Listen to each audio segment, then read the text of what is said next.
about that? Video games were for teenage boys, and now we see it from 6 to 60 and beyond.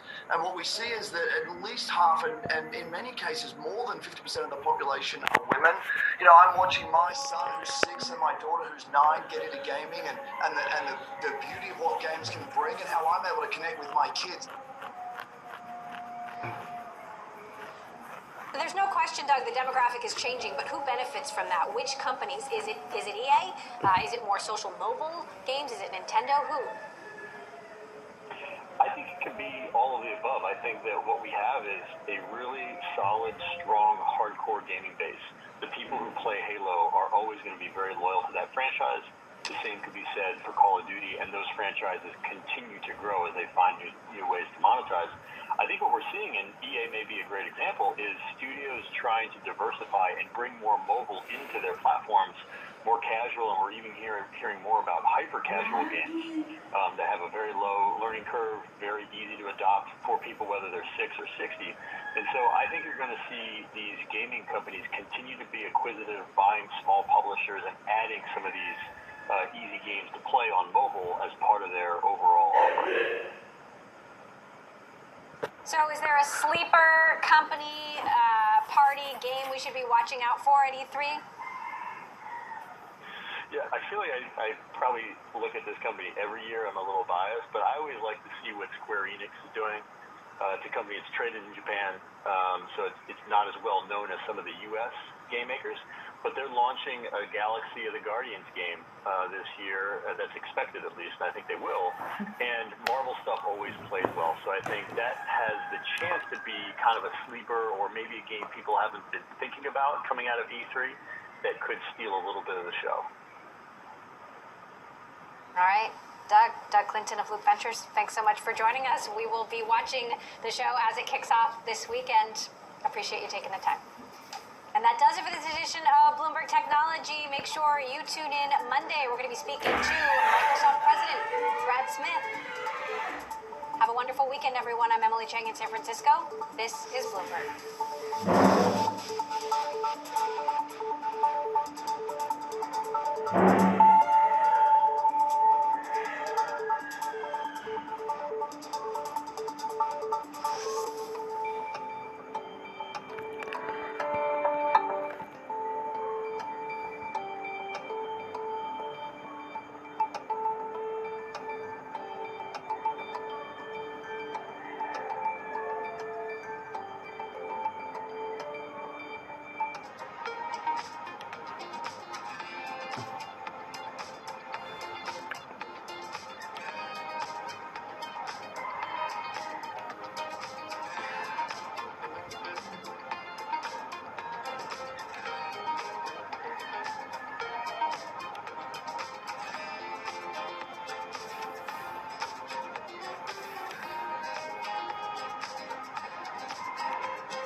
Everything's coming up roses. We're back outside without masks. People are getting back to work. The economy is growing.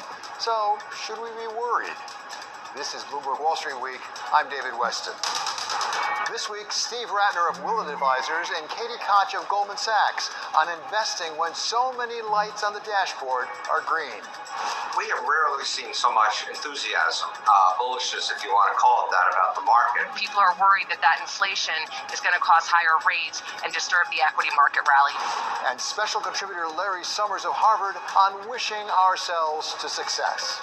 It is an elementary fallacy to confuse the idea that we have some transient inflation with the false proposition that all the inflation is transient.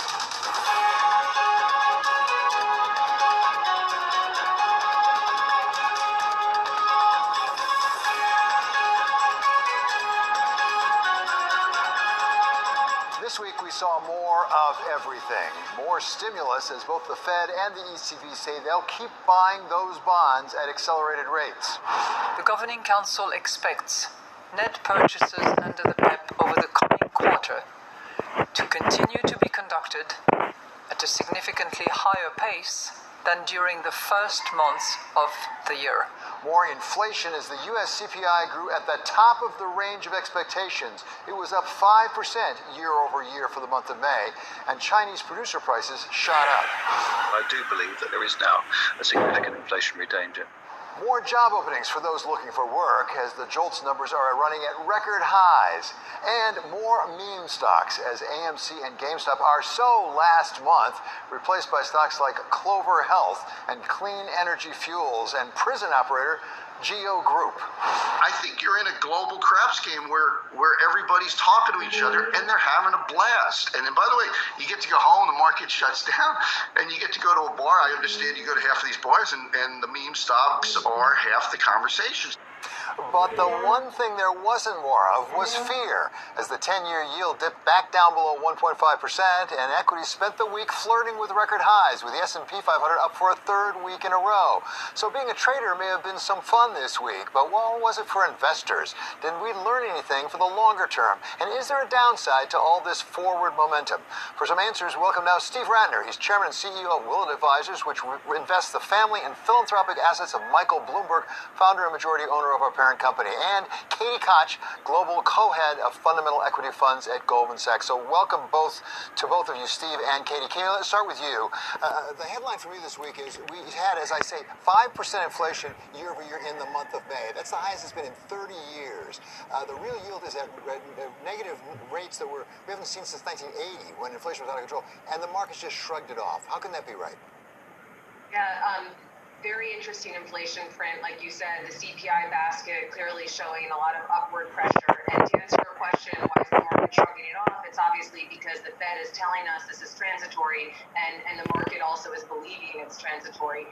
And that's the reason we haven't seen a lot of movement in the 10-year. And so this is what people are really going to have to get their heads around in the coming weeks as to whether or not this will unlock. Is it really a supply chain issue, as an example, that's driving that? So we have to spend some time thinking through that. But I would separate the CPI basket issue from the wage issue, and I just want to comment on that quickly. I can make a case for a lot of things in that basket being transitory. We are worried about some of the inflationary pressures that we're seeing in wages. You mentioned record jobs available, over 9 million, the biggest in history.